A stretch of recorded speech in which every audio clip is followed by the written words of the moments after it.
ये कुरान पकड़ कर कह रहा हूं, तुम लोग क्या करो, असदुद्दीन ओवैसी को किसी कमरे में ताला डाल दो, तो अपनी रियासत में कुछ बना ना सके, हर रियासत की देगची में मुंह डाल रहे हैं, नुकसान उम्मत को हो रहा है। जनाब अब तो सोचो खुदारा, अब तो सोचो। काम ऐसे कर रहे हैं जिसमें मिलावट नजर आ रही है। दुश्मन को फायदा पहुंचाना भी उससे मिलने के बराबर है कि नहीं है? दुश्मन को फायदा पहुंचाने का काम करना भी दुश्मन से मिलने के बराबर है। तेलंगाना छोड़कर सारे हिंदुस्तान में अपनी हुकूमत के गढ़े बनाने की पहले जनाब आलम अपने स्टेट के अंदर 7 मुर्गियों का फार्म जरा बढ़ाओ। अभी मैं बिहार और बंगाल का सफर करके आया। बागडोगरा बंगाल का एक एयरपोर्ट का इलाका है, एक शहर है। वहां एयरपोर्ट में उतरकर रेल के जरिए से मुझे कटिहार जाना था। रेलवे स्टेशन में मैं और मेरे एक साथी दोपहर का खाना खाने के लिए एक सादी सीधी होटल में घुसे। टीवी में कुछ चल रहा था न्यूज। उन्होंने हमको देखकर कहा कि तुम कहां से आए हो? हम दोनों में से, मैं कर्नाटक से आया और एक साहब है ना तेलंगाना से आए। हम दोनों को वहां जाना था। तो जैसे उन्होंने तेलंगाना का जिक्र किया, होटल का एक सादा सीधा बंगाली आदमी कहता है कि भाई तुम लोग क्या करो, असदुद्दीन ओवैसी को किसी कमरे में ताला डाल दो। ये कुरान पकड़ कर कह रहा हूं।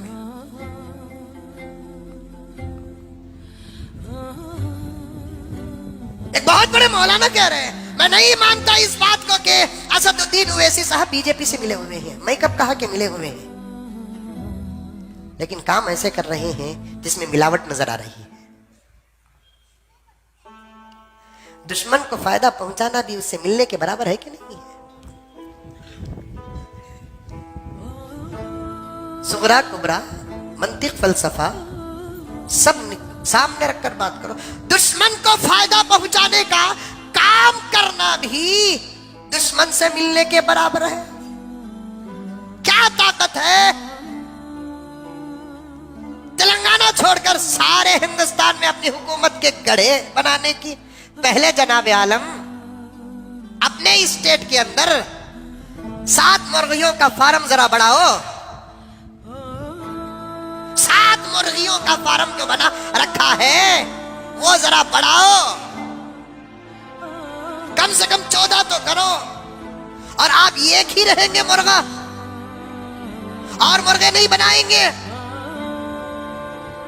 अपना स्टेट जहां आपके वालिदे मोहतरम, जहां आपके दादा मोहतरम, जहां आपके भाई जाने पहचाने, गली गली, मोहल्ला मोहल्ला, शहर शहर, गांव गांव, जिला जिला जानो पहचान है। आप तो अपनी रियासत में कुछ बना ना सके, हर रियासत की देगची में मुंह डाल रहे हैं, नुकसान उम्मत को हो रहा है। जनाब अब तो सोचो खुदारा, अब तो सोचो।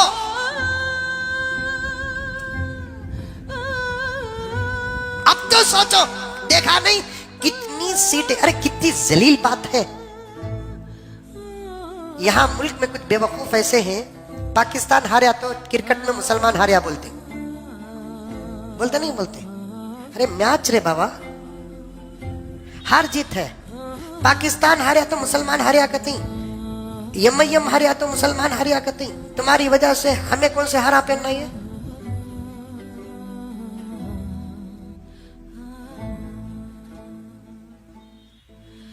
100 जगह, एक जगह तो भी जीते, हंस रहे। एक जगह तो भी जीते, 2-4 जगह के अलावा एक जगह का डिपॉजिट वापस मिला आपको। कांग्रेस हंस रही है आप पर, समाजवादी पार्टी हंस रही है आप पर, मायावती की पार्टी हंस रही है आप पर, बीजेपी हंस रही है आप पर नहीं, मुसलमानों पर हंस रही है। अफसोस नहीं है बात, तदबीर न होने का नतीजा, मशवरा न होने का नतीजा, गौर फिक्र न करने का नतीजा। मैं ये नहीं कहता कि आप नहीं है। आपको भी हक है, मुझे भी हक है, सारे हिंदुस्तानियों को हक है, लेकिन पूरे दूर अंदेशी के साथ कदम रखना है, तदबीर के साथ कदम रखना है, गौर फिक्र के साथ कदम रखना है। कभी हालात से समझौता करना है। नबी ने हालात से समझौता किया। सुलह हुदैबिया का सबक उठाकर पढ़ो, फतेह मक्का का सबक उठाकर पढ़ो, खास तौर पर सुलह हुदैबिया का सबक उठाकर पढ़ो। इस सफर में मशवरे भी हुए हैं, इस सफर में तदबीर भी इख्तियार हुआ है, इस सफर में समझौते भी हुए हैं। सुलह हुदैबिया का सबक हर एमएलए को पढ़ना पड़ेगा, हर एमपी को मुसलमान को पढ़ना पड़ेगा, हर मुसलमान को पढ़ना पड़ेगा। और हमारे नौजवानों, अंधी अकीदत में ना आओ, सोचो समझो। हालात मुल्क के बड़े खराब हैं, हालात मुल्क के बड़े खराब हैं।